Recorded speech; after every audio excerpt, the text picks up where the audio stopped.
Welcome. My name is Carolyn and I am a ghost healer. For the past 30 years I've been helping dead people, the ones caught in the space between this world and the next. I've documented many of the hauntings and I've often made drawings of the souls who I've helped. I'm now ready to share these stories with you. We all have a story, and these stories belong to the lost souls who I've helped on their way.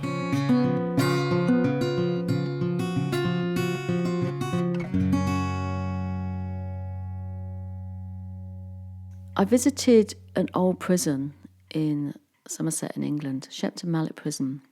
It first opened as a house of correction in 1610. So you can imagine the conditions back then. I mean, they're not great now, but this was pretty dire. So on my first visit, I was tuning in. I just knew that I was going to get loads of lost souls, picking up so many.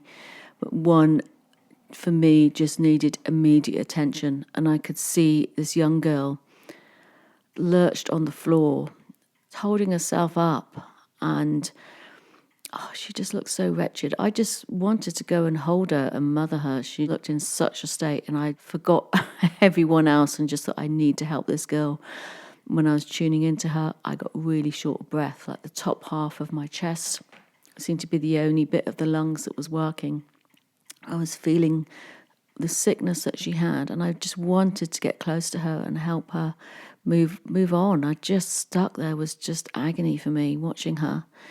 And she was wringing her hands the whole time, and they looked really pink and chapped. And you know how horrible that is when you're cold and wet and you've got sore hands and you haven't gotten any gloves on. It just looked unbearable.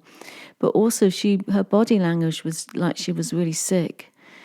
So as I was tuning in, I was getting more details about her life, and I could see that she was in there because she hadn't committed a crime at all, but because she'd been hanging out with perhaps some vagabonds or someone that was doing something wrong, and she got swept up so totally in the wrong place at the wrong time.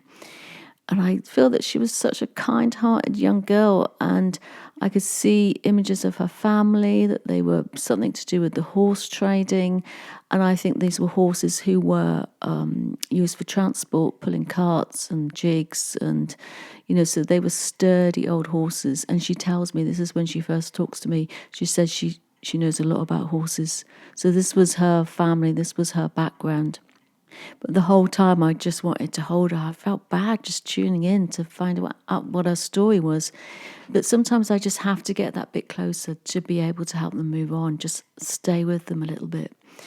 I just was totally aware of the horrible condition she would have been kept in, and how the doctor wouldn't have been called unless they were there to pronounce your death.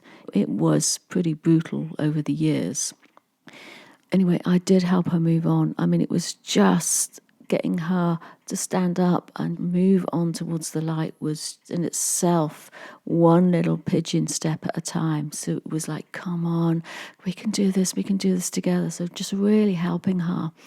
And then when she moved to the spirit world, it was such a release. It was like, hanging with her through those last agonizing moments was just the best thing to do. At the end of a visit, I was talking to a historian about my work during that day, and I said, well, her hands were so sore, and I showed her the drawing, and she said, yes, that would be because she was expected to pick oaken. So this is what a lot of the prisoners were given work to do.